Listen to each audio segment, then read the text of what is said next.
Et nous sommes de retour au plateau pour la suite de cette émission. Nous abordons notre deuxième sujet. Nous parlons du Niger. Transparency International dénonce la concentration des pouvoirs aux mains des militaires. L'ONG internationale Transparency International, dans un nouveau rapport sur les 15 ans de les 15 mois plutôt de cette transition au Niger, le Transparency International porte un regard critique sur la gestion du CNSP. Il reproche notamment au régime qui a une mauvaise gouvernance et aussi la concentration des pouvoirs aux mains des militaires qui gouvernent donc ce pays. Rapport dont nous parlons avec nos invités. Je veux bien commencer par vous, Firmin Tekou Agbo. Pour Transparency International, la démarche suivie par le général Tiani qui est à la tête du CNSP et tous ces hommes est une démarche qui éloigne le Niger de la bonne gouvernance et qui consacre plutôt les pouvoirs aux mains d'une seule personne, ce qui n'est pas bon pour le développement du pays. Non, ce qui n'est pas bon pour le développement du pays, non, ce qui n'est pas bon pour la démocratie tout d'abord. Quand c'est une seule personne qui a tous les pouvoirs, vous voyez un peu le tort que ça fait à la démocratie. Moi, je ne dis pas que la démocratie, c'est le meilleur des régimes, mais c'est le moins pire. Ça permet d'abord un certain partage de pouvoir, ça permet une meilleure distribution des richesses nationales, ça permet une certaine transparence, ça permet la culture de résultats, ça permet la reddition des comptes. Donc, quand c'est une seule personne qui s'accapare tous ces pouvoirs-là, vous voyez que tout le pays est mis à mal. Ce que le Transparency International dénonce, moi je n'ai pas besoin même que cette organisation dénonce avant qu'on en parle, tout le monde le sait. Ils ont fait un coup d'État, c'est un coup d'État, ils ont trouvé le pouvoir très facile, ils ont eu, vous savez, les Nigériens, moi je les ai toujours soutenus. Parce que je les ai toujours soutenus parce qu'arrivé à un moment donné, il y a des gens qui ont voulu les attaquer militairement. Et on ne peut pas accepter ça. On ne peut pas accepter que quand frères africains qu'on s'entretue. Moi, c'est sur ce point que je les ai soutenus. Mais arrivé à un moment donné, il faut qu'ils aillent au civil en quelque sorte. C'est-à-dire qu'ils remettent le pouvoir, comme on l'a dit tout à l'heure, qu'ils remettent le pouvoir sur le banc de la démocratie. Donc s'ils arrivent à faire ça, c'est fini. Et puis ils reviennent au pouvoir, ils organisent des élections et on n'aurait plus tous ces problèmes-là que nous avons aujourd'hui. Aujourd'hui, regardez par exemple comment ils traitent les journalistes, comment ils traitent les acteurs politiques, comment ils traitent la société civile. C'est difficile. Vous voulez qu'on leur dise quoi? Vous voulez qu'on leur dise quoi? Ce qu'on peut leur reprocher, c'est quoi? C'est ça, au fait. La concentration de pouvoir entre les mains d'un seul individu, c'est dangereux pour celui-là même dont les pouvoirs sont concentrés en ses mains. Pourquoi? Parce qu'en réalité, il se retrouve dans une certaine faiblesse. Il va avoir peur de tout le monde. Il va avoir peur de ses frères d'armes, ceux-là avec qui il a fait le coup. Il va avoir peur de tout le monde. Il va avoir peur de tout le monde parce que moindre chose, mais ceux-là avec qui ils peuvent aussi se permettre de lui faire le même coup. Parce que c'est tellement facile. Pour arriver au pouvoir, il faut avoir deux armes, il faut avoir peut-être un peu de renseignement. Et maintenant, vous chassez l'autre régime et vous asseyez votre régime. Et c'est ça qui est dangereux. Alors ce que le Transparency International est en train de dire, c'est la pure des vérités. Ça ne peut pas faire progresser l'Afrique. Le coup d'État ne peut pas faire progresser l'Afrique. Aujourd'hui, dans les années 60, certaines choses pouvaient marcher. Aujourd'hui, le monde est tellement ouvert. Le monde est tellement ouvert et l'information, ça circule. Des jeunes, la jeunesse qui est là ne peut plus supporter certain nombre de choses. S'il y a eu des mouvements dans un certain nombre de pays, c'est parce que les jeunes se sont dit, mais on ne peut plus supporter ça. Et maintenant, quand vous arrivez, vous apparaissez comme Jésus-Christ, le Messie, alors vous devez vous comporter comme un véritable Messie. Sinon, ceux-là qui vous ont acclamé hier, ils vont se retourner contre vous. Ils vont organiser des manifestations contre vous. Ils vont demander à ce que vous quittiez le pouvoir. Ils vont tout faire pour vous déstabiliser. Alors la meilleure des choses à faire aujourd'hui, c'est que ceux-là qui sont au pouvoir au Niger, mais qui revoient leur copie, qu'ils fassent un effort pour quitter cette phase transitionnelle pour se remettre sur les rails de la démocratie. Guillaume Grand. Merci beaucoup à vous, Firmin Tekou Agbo. Adam Adjronou, le Transparency International dénonce donc la concentration des pouvoirs aux mains des militaires depuis leur prise du pouvoir au Niger.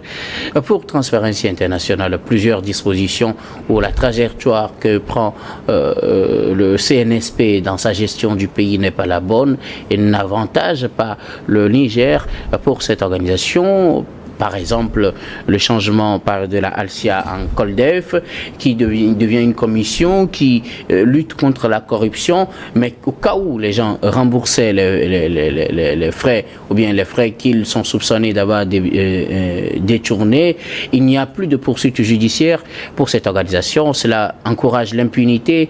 L'organisation dénonce également le fait que des militaires soient nommés à des postes de responsabilité civile pour cette organisation. Il se peut que ces militaires qui sont nommés à ces postes n'aient pas été formés pour de telles tâches et donc cela n'avantage pas le Niger. Bien évidemment, vous savez, c'est tout sauf une surprise. Il n'y a rien de nouveau. Parce que vous savez, nous parlons ici d'un pays dont le président démocratiquement élu a été investi par un coup d'État. Donc, vous convenez avec moi que c'est l'acronyme, en tout cas des hommes forts, qui se retrouvent à la tête du Niger, comme dans d'autres pays. Et tel est le cas. Il y a multiples raisons de pouvoir donc les identifier comme étant des personnalités qui sont pratiquement en opposition avec des valeurs démocratiques. Mais justement, lorsque vous prenez ce rapport sur plusieurs aspects, c'est vrai, je pense qu'il y a raison de pouvoir donc mener le débat. Parce que vous avez parlé donc de l'aspect lié, par exemple, aux gens qui sont identifiés comme ayant posé ou ayant commis des actes de corruption. Et justement, le modèle mis en place par Tiani et son gouvernement, c'est justement faire en sorte que ces gens-là puissent donc rembourser. Ça voudrait dire quelque part qu'en termes de définition, ça voudrait dire quelque part qu'ils ont profité en réalité des mécanismes non contraignants mis en place par le régime déchu qui a permis en réalité que tout ce monde-là puisse rentrer dans la corruption et bien évidemment profiter des avantages indus. Donc justement, est-ce que lorsque vous prenez cet aspect et lorsque vous voulez donc évoluer avec ce dynamisme-là, vous risquez véritablement donc de prendre beaucoup qui iront en prison. Mais l'autre aspect, est-ce que on a des places disponibles pour enfermer tout ce monde-là? Mais la réalité aujourd'hui, c'est que on veut mettre en place, en tout cas, de nouveaux instruments qui permettent en réalité de pouvoir donc interrompre ou de mettre des mécanismes qui ne permettent pas, en tout cas, ce que nous appelons donc les détournements ou la corruption. C'est en réalité de ça qu'il s'agit. Étant donné, même si aujourd'hui, il ne nous convainc pas sur cet aspect, parce qu'il n'y a pas eu de mécanisme jusqu'aujourd'hui, mais il y a des mécanismes dissuasifs liés au fait que il y a des dénonciations qui peuvent provenir de part et d'autre, même si on n'a pas des éléments pour justifier cet aspect-là. Ça veut dire quelque part que si on incite les gens à venir donc rembourser, quelque part, c'est justement parce qu'il y a des éléments probants qui militent en défaveur du fait qu'on puisse, en tout cas, en faveur du fait qu'on puisse véritablement donc vous cibler comme ayant posé des actes de détournement. Et je pense que sur plusieurs aspects, on peut plus ou moins leur donner raison. Est-ce que l'aspect aujourd'hui veut dire qu'il faut donc prendre les gens, et s'il faut prendre les gens, imaginez toute cette chaîne-là, parce qu'il y a eu des filles qui ont permis aux gens de pouvoir donc empocher l'argent. Donc sur cet aspect, je pense que ils peuvent quand même calquer leur démarche sur des démarches orthodoxes connues par le passé, mais aujourd'hui, eux, ils sont dans une logique de rupture et mettre en place des mécanismes qui permettent en amont de pouvoir donc interrompre ces genres de situations, mais quand même sur d'autres aspects. Parce que vous savez bien évidemment que le Niger aujourd'hui, puisque lorsque vous prenez récemment, on parlait de déchéances, il y a eu également des gens pour un oui ou un non, sont directement donc embarqués, etc.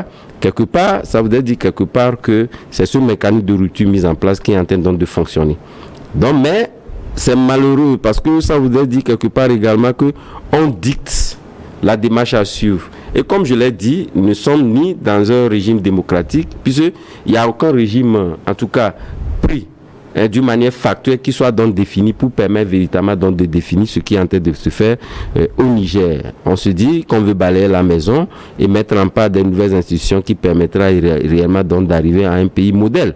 Donc, étant donné que cet instrument n'est pas encore mis en place, ils sont dans une logique de rupture et par conséquent ont imposé en tout cas des mécanismes qui permettent aujourd'hui de mettre en difficulté un certain nombre de gens à partir du moment où vous ne vous définissez pas dans leur logique de rupture. De toutes les façons, vous ne pouvez pas avoir votre place au Niger. Mais c'est quand même malheureux parce que quelque part, lorsque vous vous opposez à un régime à qui vous avez des éléments contradictoires à vos yeux, qui ne permet pas en réalité donc de régenter une gouvernance voulue, en tout cas orthodoxe comme eux, ils le voulaient, il faudrait quand même que vous puissiez véritablement être des modèles qui puissent véritablement permettre au Niger de pouvoir vivre au mieux, ou par conséquent de montrer que véritablement vous régentez une situation diamétralement opposée de ce qu'on a connu par le passé, ce qui n'est pas le cas. Donc les Nigériens sont obligés de vivre une situation inconnue. Alors, Firmin Tekou-Agboro, au-delà de ces critiques que vous formulez à l'égard des militaires, est-ce que quelque part, quand vous prenez le pouvoir dans les situations dans lesquelles ils ont pris ce pouvoir-là, ce n'est pas normal de s'entourer des gens que vous connaissez pour espérer peut-être reprendre le contrôle de tout le pays et peut-être après relancer les choses comme il le faut? Ils viennent d'arriver, ou du moins ils sont arrivés à la suite d'un coup d'État, il y a des civils un peu partout, peut-être ils ne maîtrisent pas tout le rouage. N'est-ce pas mieux de placer leurs gens pour que les informations puissent facilement remonter au général Tiani pour qu'il puisse mieux réorganiser le pays? Parce que apparemment c'est ce qui se fait dans tous les pays où on a fait des coups d'État. C'est des militaires qui sont placés à des postes décisionnels pour que peut-être le groupe qui a fait le coup d'État puisse avoir le contrôle du pays. Non, réfléchir comme ça, moi je pense que c'est antidémocratique. C'est antidémocratique, c'est comme ils viennent pour prendre le contrôle du pays. Ça veut dire c'est ce qu'ils font à travers un coup d'État. Le coup d'État, c'est déjà le contrôle qu'ils prennent du pays. C'est ça, en fait. C'est ce que moi je condamne. Parce que, en réalité, la meilleure des choses aurait été que peut-être ils ont fait le coup d'État, on leur reproche, mais ils se disent ce n'est pas à nous, c'est parce que nous, on dénonce un certain nombre de choses. On reproche un certain nombre de choses à l'ancien régime. Alors, nous n'allons pas nous comporter comme l'ancien régime. Alors, pour montrer que nous sommes des démocrates, alors, nous remettons le pouvoir aux civils, on va vous aider à organiser. Et puis, on se remet derrière. C'est ça qui aurait été alléchant. Et si les civils qu'ils mettent là-bas commettent les mêmes erreurs, ils reviennent avec un autre coup d'État? Non, c'est-à-dire, partout, les civils commettent des erreurs. Il n'y a pas de bon président. Alors vous êtes d'accord que même si les militaires, il n'y a pas de bon président? Non, c'est qu'en fait, il ne faut pas chercher... non, je ne fais que reprendre. Oui, bien sûr. Il n'y a pas de bon président.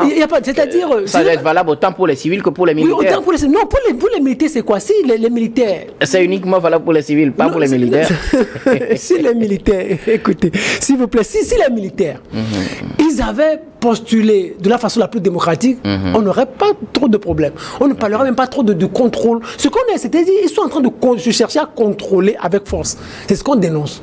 Ils veulent contrôler avec force. Parce qu'ils sont venus par la force, ils veulent contrôler et rester au pouvoir avec force. C'est ça qui est dangereux. C'est-à-dire, c'est là où ils placent leurs pions partout, parce qu'ils veulent maîtriser le pays, ils veulent prendre tout le temps pour le faire. C'est plus normal que de vouloir maîtriser un pays où on a fait un coup d'État. Oui, c'est ça en fait. Alors qu'en réalité, ils ne devraient pas être dans cette posture. Ils ont fait le coup d'État, pourquoi? Parce qu'ils reprochaient à l'ancien régime un certain nombre de choses. Étant donné mais qui sont des militaires, ils faisaient partie de la garde présidentielle, ils se disent non, ce n'est pas à nous. Nous ne sommes pas élus. C'est ça en fait. La morale politique qu'ils devraient avoir, c'est qu'ils devraient se dire nous ne sommes pas élus. On remet le pouvoir aux civils, organise des élections et que le pays reprend sa marche démocratique. Ils ne l'ont pas fait. Maintenant, ce qu'ils sont en train de faire, c'est ce que je dis. C'est dangereux. Ils veulent prendre tout d'abord, ils ont besoin de temps pour pouvoir asseoir tout leur système, tout leur mécanisme. Ils ont besoin d'assez de temps sérieux. Mais maintenant, vous voulez qu'ils fassent quoi? Dans toute cette démarche, pendant tout ce temps, pendant tout le temps qu'ils vont passer au pouvoir, mais ils vont brimer les droits de l'homme. Ils vont emprisonner les gens parce que beaucoup vont les critiquer. Ils vont chercher à placer leurs hommes. Maintenant, ils vont essayer de construire tout un système. Oh, ce qu'ils oublient, c'est que Adam a dit quelque chose tout à l'heure. Ce qu'ils oublient, c'est que vous reprochez un certain nombre de choses à l'ancien régime et c'est la même chose que vous allez commencer par répéter. Comme quoi, par exemple? Mais s'entourer de ses proches. Oui, s'entourer de ses proches. Quand vous vous entourez de vos proches, quand vous dénoncez la corruption, quand vous commencez pas à arrêter des gens, alors que vous avez fait partie de l'ancien régime. Mais le Tiani, il a fait plus de 10 ans au niveau de son poste de la garde présidentielle. Il est devenu riche comment? Quand vous êtes à ce poste-là, mais attendez, vous n'êtes pas un ange. Et qu'est-ce qu'il va reprocher à l'ancien système? Qu'est-ce qu'il va reprocher à l'ancien régime? C'est la même chose comme au Gabon. Moi, ce que je dis, il ne veut pas reprocher à l'ancien système, il ne veut pas montrer au peuple que vous êtes des anges, que ceux-là, c'est le diable. Alors que vous étiez ensemble. Ne jouons pas à l'hypocrisie. C'est ce que moi, je dénonce. Ils ont tous les pouvoirs entre les mains. C'est ce qu'on dénonce. Vous savez, la lutte contre le terrorisme, nous soutenons tous cette lutte-là. C'est ce qui explique, ou du moins, c'est ce qu'ils donnent comme raison principale pour leur prise de pouvoir. Ils ont dénoncé une mauvaise gestion, une gabegie, mais surtout l'ambition de venir régler le problème sécuritaire dans la lutte contre le terrorisme. Au moins ça, ils le font. Non, attendez, depuis qu'ils sont au pouvoir, Est-ce qu'ils ont déjà réussi cette lutte? Regardez les autres pays où les militaires sont toujours présents à la tête des pays, de ces États-là. Est-ce qu'ils ont déjà réussi cette lutte? Ils n'ont pas encore réussi. Je le reprends ici. Ce n'est pas une crise à résoudre en quelques jours, Firmin. Oui, il faut combien d'années? Il y a des gens qui ont déjà fait 4 ans. 2 ans, plus de 2 ans. Eux aussi sont aussi en train d'aller à plus de 24 mois déjà. Plus de 12 mois et bientôt 24 mois, et après 36 et après 60 mois. Vous imaginez, est-ce qu'ils arriveront à réussir? Moi, pour ceux qui nous écoutent, je veux leur dire, vous savez, nous soutenons tous la lutte contre le terrorisme. Mais c'est la manière d'accéder au pouvoir que nous condamnons. C'est-à-dire, en ce qui concerne la lutte, nous soutenons tous les peuples, même ceux-là qui dirigent. En ce qui concerne ces politistes qui dirigent, en ce qui concerne leur lutte contre le terrorisme, nous les soutenons. Mais la manière, parce que quand vous laissez ça comme une jurisprudence, demain ça va se répéter. C'est ça que nous dénonçons. Tiani n'a pas à chercher à contrôler tout le pays. Parce qu'il ne pourra pas. Le fait de vouloir chaque fois contrôler le pays, il va toujours avoir devant lui une certaine opposition. Parce qu'il y a d'autres acteurs politiques dans le pays. Il y a des journalistes dans le pays. Il y a de la société civile, des acteurs de la société civile dans le pays qui ne vont pas accepter cette gouvernance. Alors que là où il veut aller, peut-être l'intention est noble, mais du moment où vous n'associez pas les autres vont se sentir et tout d'abord, ils vont se sentir marginalisés, ils vont se sentir exclus, alors vous serez seuls et vous ne pourrez pas y arriver. La meilleure des choses à faire, c'est que Tiani, le général Tiani, qu'il revienne et qu'il organise des élections ouvertes à tout le monde. Et maintenant, il pourrait gagner, s'il voit que le peuple le soutient, dans les urnes, on va lui démontrer et ensemble, il va appeler ses frères, il va dire, les gars, venez ensemble à construire le pays. Mais dans cette posture de force où il va chercher à contrôler, à s'imposer, il va avoir devant lui une certaine opposition qu'il ne pourra toujours pas gérer. Et Amnesty International, ou que ce soit Amnesty International, que ce soit Transparency International, on va toujours lui dire, monsieur, vous violez les droits de l'homme. Monsieur, vous faites des choses qui vont dans l'intérêt, qui ne vont pas dans l'intérêt du peuple nigérien. Alors que moi je leur demande, ça là, ça ne vous aide pas. Vous voyez, ça recule. Guillaume Roh, c'est vous qui conduisez cette émission. Ça fait déjà des années. Regardez, ceux-là qui sont au pouvoir, est-ce que vous pouvez nous brandir leur bilan dans le Sahel? Sur le plan sécuritaire, qu'est-ce qu'ils ont pu faire? Est-ce que les gens ne sautent pas aux yeux? Oh là là, qu'est-ce qu'ils ont fait? Sur le plan économique, qu'est-ce qu'ils ont fait? Il y a recul. Que sur le plan de la presse, il y a recul. Sur le plan politique, il y a recul. Alors quel est le bilan qu'on peut nous brandir? C'est en cela que moi je les critique. Ça ne peut pas marcher comme ça. Parce que nous sommes au 21e siècle. La démocratie n'est pas le meilleur des régimes, mais c'est le minimum qu'on puisse garder. C'est le minimum qu'on puisse chercher à observer pour le moment. Merci beaucoup à vous, Firmin Teko Agbo. Alors, Adam, je reviens avec ma question. On reproche à ces militaires d'être très autoritaires, de vouloir tout contrôler, mais quand vous venez au pouvoir, dans les circonstances dans lesquelles ils sont venus au pouvoir, c'est-à-dire il y a un président qui a été élu, vous faites un coup d'État, vous lui reprochez des choses, puis vous prenez le pouvoir, vous allez laisser le pouvoir aux mains de tout le monde, que chacun gère comme il veut. Ce n'est pas automatique et qu'on veut prendre le contrôle de tout le pays, qu'on place ces éléments partout pour pouvoir avoir une vision d'ensemble de comment le pays fonctionne, pour pouvoir peut-être lui imprimer sa marque. Ce n'est pas normal ce qu'ils font selon vous? Non, vous savez, c'est une logique. Ce que vous dites, c'est une logique qui serait peut-être souhaitée par tout le monde. Mais Tiani a quel élément? Puisqu'on a dit il est responsable de la garde présidentielle. Ça vous a dit quelque part la même chose qu'on a discuté tantôt au Gabon se retrouve là. C'est-à-dire ceux qu'il a, ce sont ceux dont il dénonce aujourd'hui. Donc vous convenez avec moi que non, mais Tiani, ceux qu'il a, c'est ceux qui ont travaillé également avec Bazoum. On ne peut pas dire le contraire. C'est vrai qu'avec le temps, on peut commencer par... Maintenant, on va construire une équipe. Voilà. Mais pour le moment... Les proches de Bazoum et les proches de Tiani. Il y a les plus proches de Bazoum, dont lui-même également. Et qui s'est révélé être celui qui l'a le plus éloigné déposé. Donc, quelque part, je pense que c'est l'idéal qu'on aurait pu souhaiter, mais à partir du moment où vous n'avez personne sur qui aujourd'hui comptez réellement, puisque vous avez fait ensemble et vous-même vous êtes dissociés, ça vous a dit quelque part que vous ne pouvez que douter de ce que vous considérez comme étant vos hommes, puisque c'est toute une tentacule qui se suivent. Donc aujourd'hui, Tiani, c'est vrai que ce coup de force l'a mené, et cette méthodologie mise en place, ne serait-ce que la méthodologie qui serait la méthodologie la plus probable, qui lui permet d'asseoir un régime qui lui permet véritablement donc de gouverner le pays et de répondre donc à ses ambitions futures. Nous savons que les ambitions futures de tous ceux-là qui ont mené le coup d'État, c'est justement de toujours rester au pouvoir à l'avenir après les élections, entre guillemets. Ce qu'on ne constate pas, pas. Mais plus ou moins, il faudrait quand même provoquer des sourires embarrassants. Parce qu'aujourd'hui, certains acceptent Tiani parce qu'on sait véritablement que l'épée de Damoclès est à la tête, les menaces sont là. Lorsque vous faites soit c'est la déchéance de nationalité, soit vous êtes jeté en prison, etc. Même si la déchéance est une nouveauté, les gens savent que véritablement il y aura d'autres personnes qui peuvent également avoir la nationalité déchue et devenir dans des apatrides, ce que personne ne souhaiterait. En réalité, ce sont des méthodes militaires mises en place pour dissuader la population ou certaines voix discordantes à ne pas, en tout cas, se dissocier de cette stratégie ou cette politique la mise en place par les putschistes. Justement parce que, quelque part, aujourd'hui, vous ne pouvez plus au Niger, c'est le mot d'ordre, c'est justement faire en sorte que ce que veut Tiani, que vous l'acceptez, Tiani ou pas, qu'il n'y ait pas de voix discordantes. Mais c'est malheureux.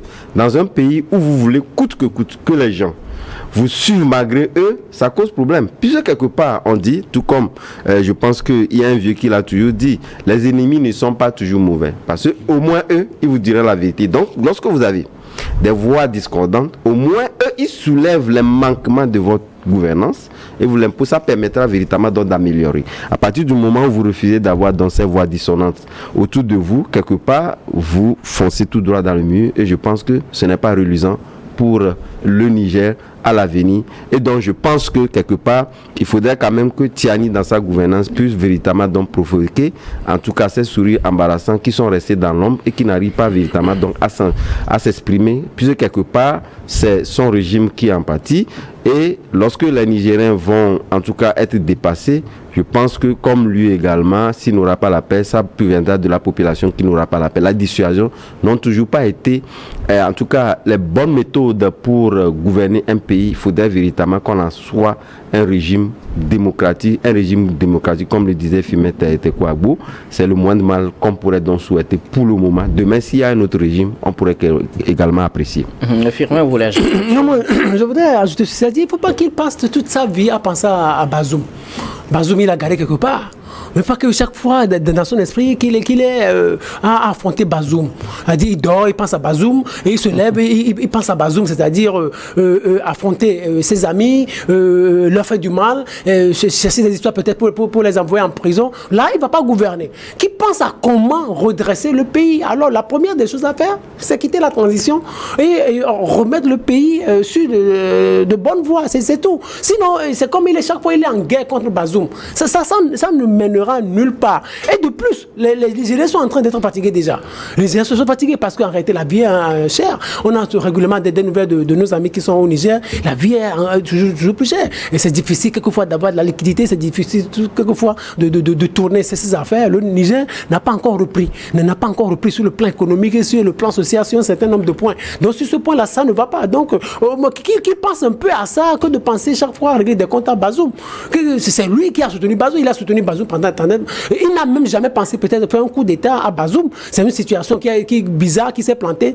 Il en a sérieusement profité. Il y a le terrorisme qui constitue les ennemis de tout le monde. Donc, il faut savoir comment gérer ces terrorisme. Vous savez, il y a quelque chose que peut-être nous ne maîtrisons pas. J'ai l'impression que lorsque les terroristes voient les militaires au pouvoir, ils sont de plus en plus braqués. Ils sont de plus en plus braqués. Et les terroristes ont des sentiments, que ce soit militaire ou civil. Oui, non, c'est juste dire. C'est-à-dire, là où ils se disent, on a en face des garçons. On a en face peut-être nos égaux. Et on va chercher à les combattre. Alors qu'avec les civils, peut-être la donne peut s'énoncer autrement. Moi, elle a autant amené des enfants. Comme ça, ils vont dire, on a en face des enfants, donc on ne va pas être dur. Non, c'est pour dire que la méthode militaire, c'est-à-dire militaire au pouvoir, ne marche pas. Parce qu'en réalité, moi je trouve que les terroristes se disent en réalité, oui, bon, on amène des garçons et on va chercher à les combattre. Et ça les rend encore plus méchants. Alors, parce que quand on voit un peu la liste de ceux-là qui ont fait le pouvoir et qui ont combattu les terroristes, regardez un peu le bilan au niveau de Christian Kaboré, au niveau de Ibeka et au niveau de Bazoum. Regardez un peu la courbe. Si elle a été ascendante au niveau de cette présidence civile ou si elle a été descendante au niveau de cette présidence civile. Regardez au niveau des militaires. Si la courbe elle est ascendante sur le plan victoire ou si elle est descendante sur le plan victoire, sur le plan échec. Regardez, comparez les deux courbes-là de ces civils et de ces militaires. Moi, la meilleure des choses que moi j'ai toujours proposé. Cette histoire de terrorisme, il nous serait difficile d'avoir la victoire suffisante ou d'avoir la victoire voulue, la meilleure des choses, pourquoi ne pas penser à une méthode de négociation? Ok, d'accord. Mais, vous permettez justement. Rapidement, quelques secondes seulement. C'est-à-dire, pour terminer, moi je voudrais qu'on revoie un peu la méthode que Blaise Compaoré utilisait à l'époque. La méthode, parce que... Qui se retourne contre le Burkina aujourd'hui. Non, regardez ce que Blaise Compaoré a fait pendant des années. Sous Blaise Compaoré, il n'y avait pas de ces attaques-là. Moi, j'ai toujours l'habitude de dire... Il y en avait à côté... Oui, parce qu'il y avait une méthode. Parce que les gens, les ennemis, on ne les connaît pas. On les cherche, on ne les trouve pas. Il y a des gens qui sont dans l'ombre qui nous les envoient. Comment il faut? Moi, je peux dire, ce qui s'est passé avec les FARC en Colombie doivent nous inspirer. Arrivé à un moment donné, les Colombiens se sont dit, maintenant il faut négocier avec les FARC. Que ces FARC, il faut qu'on négocie avec eux. Vous négociez avec eux, vous les fragilisez. Alors si on peut passer à une étape de négociation, on va dire, parce que la plupart de ces terroristes-là, ce sont des frères de ces Sahéliens. Donc, si on peut les ramener à la maison en disant, frères, revenez à la maison, quels sont vos besoins? On peut facilement les satisfaire. Et puis on va quitter le terrorisme. Le temps est malheureusement contre nous. Permettez en tout cas qu'on puisse clôturer en toute beauté rapidement quelques secondes, puisque je vous l'avais dit. Non, bon, le temps est passé, mon argumentaire pouvait... Merci beaucoup à vous de l'avoir compris. Nous allons marquer la pause pour le journal, puis on reviendra tout à l'heure pour la suite de cette émission.